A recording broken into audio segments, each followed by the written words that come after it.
Welcome to Chitra சமையல்.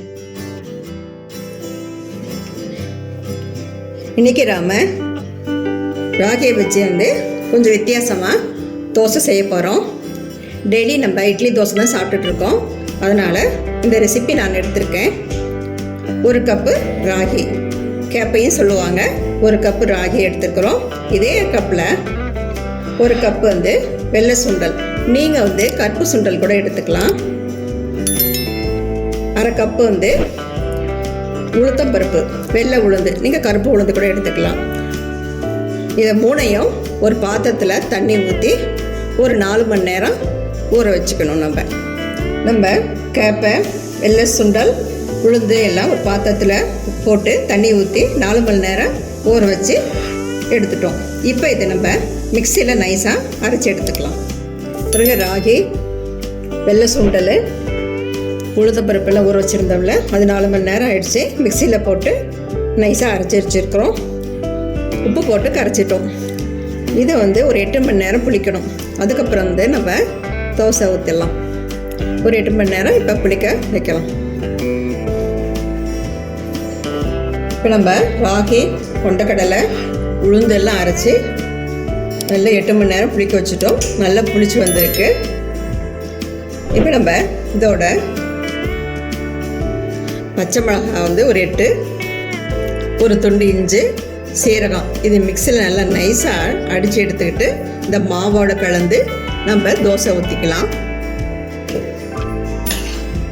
அடுப்பில் தோசைக்கல் வச்சுட்டோம். இப்போ நம்ம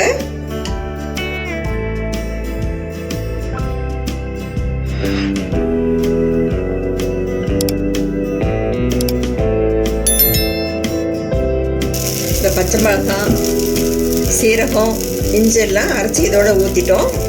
அதோட கலந்துட்டு தான் நம்ம தோசை ஊற்றுறோம். இப்போ கொஞ்சம் எண்ணெய் விட்டுக்கலாம்.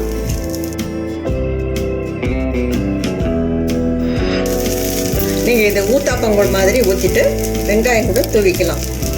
கேரட்டு, வெங்காயம் எல்லாம் தூவிட்டு கூட செய்யலாம். இன்னும் டேஸ்ட்டு கொடுக்கும்.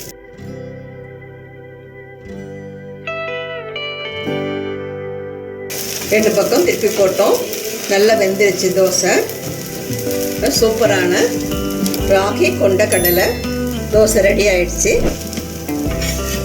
இது நம்ம ஒரு தட்டில் பரிமாறிக்கலாம். ராகி கொண்டக்கடலை தோசை ரெடி ஆயிடுச்சு. நம்ம ஒரு தட்டில் பரிமாறிட்டோம். இது தொட்டுக்கிற தேங்காய் சட்னி பண்ணியிருக்கிறோம். அது ஒரு கப்பில் வச்சுக்கிறோம். உங்களுக்கு தேவையான தக்காளி சட்னி, வேர்க்கடலை சட்னி, அந்த மாதிரி கூட செஞ்சுக்கி சாப்பிட்டுக்கலாம்.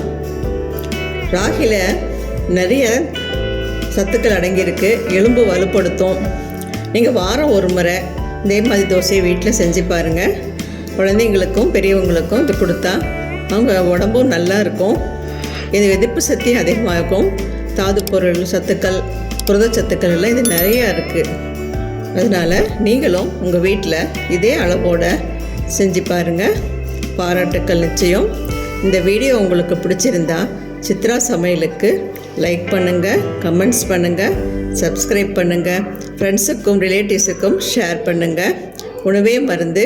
மிக்க நன்றி. இந்த வீடியோ உங்களுக்கு பிடிச்சிருந்தா சித்ரா சமையலுக்கு லைக் பண்ணுங்கள், ஷேர் பண்ணுங்கள், சப்ஸ்கிரைப் பண்ணுங்கள். உங்களுடைய கருத்துக்களை கமெண்ட் செக்ஷனில் பதிவு பண்ணுங்கள். உணவே மருந்து.